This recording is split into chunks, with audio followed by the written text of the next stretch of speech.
Good evening. Less than a week ago, Bashar al-Assad fled Syria, ending more than 5 decades of dictatorship. Syria has changed more in less than a week than in any week this last half century. Shortly after Assad's fall, I set out a set of principles essential to delivering on the aspirations of the Syrian people, who for the first time in most of their lives now have a future. I returned to the region this week to build consensus around those principles with key partners.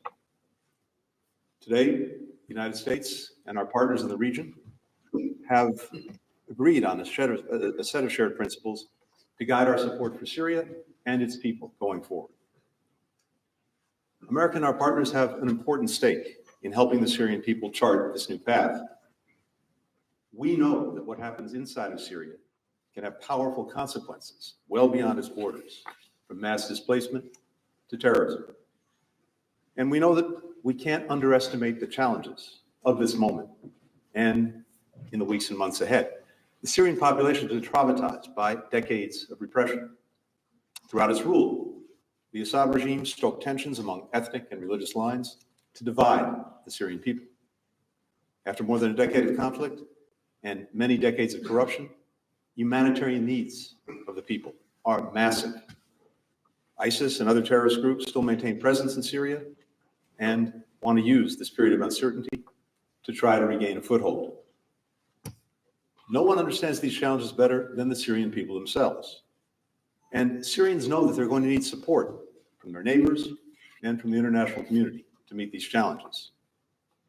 In this region and elsewhere, we've seen how the fall of a repressive regime can swiftly give way to more conflict and chaos, how the shoes of one dictator can be filled by another, or how interference by an outside country can be thrown off only to be replaced by another.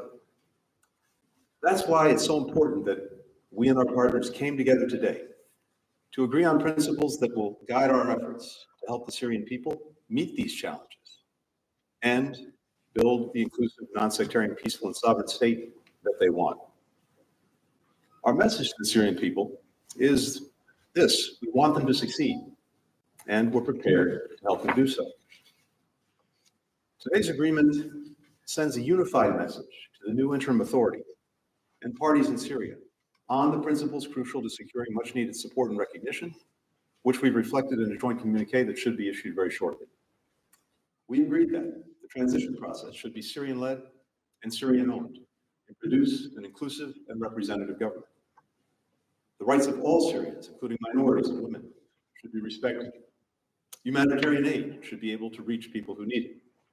State institutions should deliver essential services to the Syrian people. Syria should not be used as a base for terrorist groups or others who threaten Syria's people, its neighbors, or the world. Chemical weapons stockpiles should be secured and safely destroyed. Syria should have peaceful relations with its neighbors. Relevant organizations should have access to facilities that can help determine the fate of missing Syrians and foreign nationals, and eventually hold abusers accountable. On this point, let me just add that the United States continues our own dogged, determined efforts to find American journalist Austin Tice and bring him home safely. Now, no one has any illusions about how challenging this time will be, but there's also something incredibly powerful: the Syrian people determined to break with the past and shape a better future. Look what we've seen over the past few days, what the world has seen.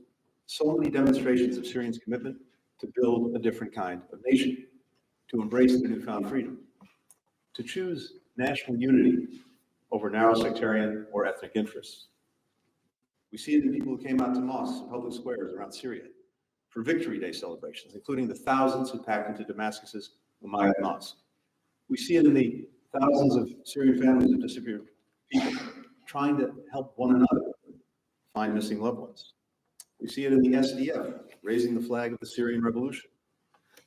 We see it in the local volunteer groups that have sprung up all throughout Syria to clean streets, to deliver bread and medicine to those in need. We hear it in the Syrians in the streets singing, "Hold your head high. You are a free Syrian." All of this was unthinkable just a week ago, and it does speak to the promise of this moment. We're determined to work with the Syrian people to shape a future that lives up to that promise. Today's agreement produced real progress toward that shared goal. I also used the meetings that we've had over recent days with our counterparts in Qatar and in Egypt to press forward on an agreement for the release of hostages from Gaza and a ceasefire, as I did earlier this week in Turkey. We continue to work relentlessly toward that goal. With that, I'm happy to take some questions. The first question goes to Jenny Hansel of CNN.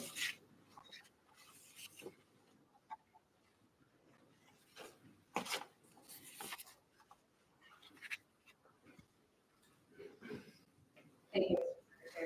Has the U.S. made direct contact with HTS, and if so, when did that contact take place?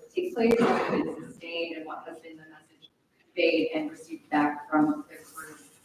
Has the U.S. confirmed any Russian military withdrawal from Syria at this point? Do you believe they should fully withdraw from the country? And then, if I may, on news of the day, do you have any reaction to President Yoon's impeachment today? Thank you. Good. Thank you. Good. We got through 3 questions. Classic. First, yes, we've been in contact with HTS and with other parties. We have impressed upon everyone we've been in contact with the importance of find Austin Tice and bringing him home. And we've also shared the principles that I just laid out for our ongoing support, principles, again, that have now been adopted by countries throughout the region and well beyond. And we communicated those. That's direct contact. That's direct contact, yes. With regard to Russian withdrawals, I can't comment on anything beyond what I've seen reported in the media. So certainly see stories showing withdrawals. Beyond that, I'd refer you to others in the administration. And on events in South Korea and President Yoon. Look, I think the most important thing is that the Republic of Korea has demonstrated its democratic resilience. We've seen it follow peacefully a process laid out in its constitution. And we're ready to work with President Han as he assumes office. Most important, we strongly support the Korean people. We strongly support the Ironclad Alliance that joins our 2 countries together. And it's done so much over the last few years. The next question is Maya Rinaldo with Jordan TV. Thank you, Mr. Secretary. The closing statement called the necessity of standing by the Syrian people and providing them with the assistance for the leaders. What will the United States offer for the Syrians? Thank you. As I mentioned, the needs are very significant in Syria, and they've built up over a long period of time. And in fact, it's gotten even more complicated now for reasons I'll get to. But essentially the United States is already a leading supplier of humanitarian assistance to Syria and to its people, but all of us are going to need to do more to strengthen the ability to get humanitarian assistance to people and to provide more. So we'll be working with the United Nations, we'll be working with other countries to do that. There's some immediate needs that I think have to be addressed. For example, the shortage of fuel, so that the lights can be turned on, so that stores can be opened, so people can get around. That's something we talked about today. We'll be focused on that, the near-term need. We in urgent need. So those are some of the immediate tasks. But I think what's so important is that we have a whole collective of countries that are prepared to provide that support and provide other forms of support going forward as we see the evolution of this transition in Syria. Tom Daniel with BBC. Thank you, Mr. Secretary. You mentioned the SDF rating for Syrian methods. I mentioned it. Well, but I just wanted to press you on how far you expect the Kurdish allies to go. Is it your expectation that they should fully see your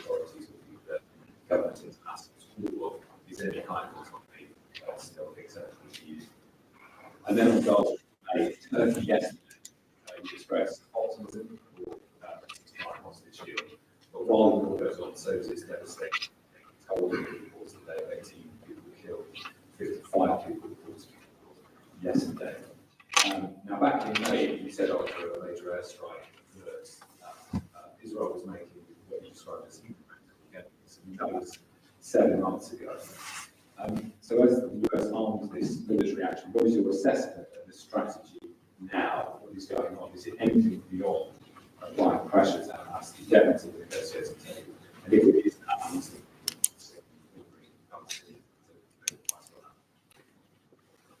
Thank you, Tom. So on the SDF, first we have the urgency of now. The urgency of now is to make sure that the success that we've had over the last years in ending the territorial caliphate of ISIS, making sure that ISIS was in a box and stays there, that remains a critical mission. And the SDF is playing a critical role in pursuing that mission.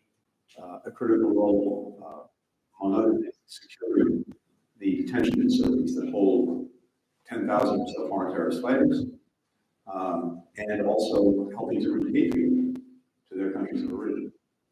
So I discussed with our colleagues in Turkey and discussed with others. It's very important at this moment that it be able to continue in that role, because this is a moment in which ISIS will seek to regroup, taking advantage of the transition in Syria.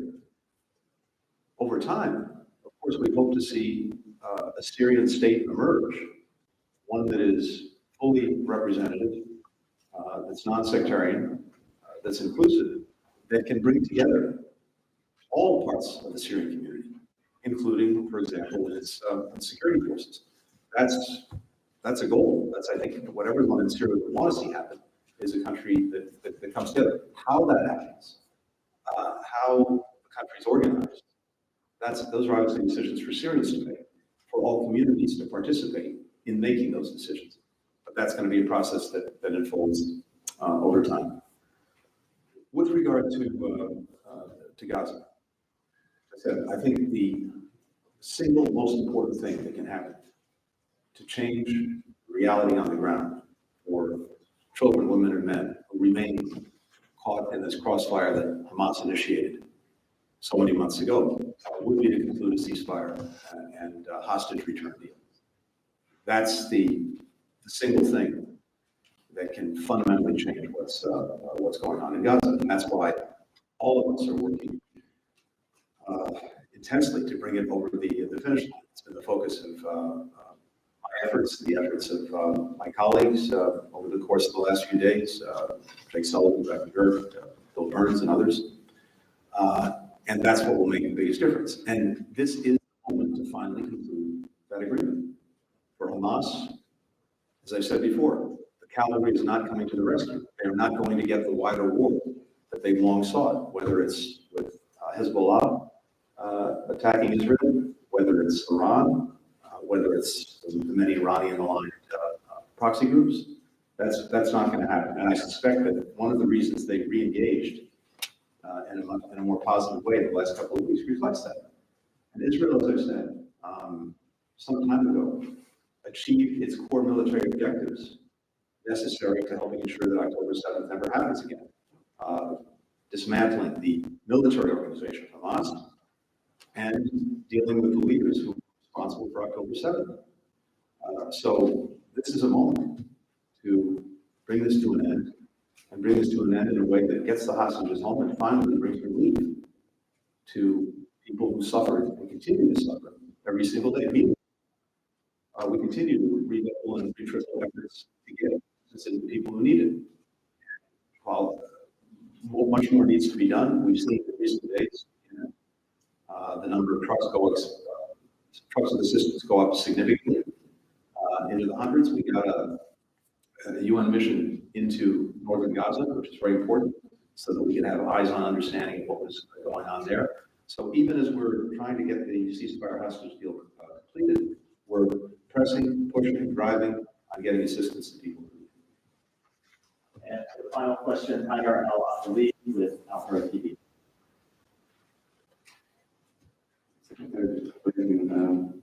What is the transitional period which will do to earn the trust of the United States? And what will the United States realize the act of Caesar after the fall of the regime? Thank you. Thank you.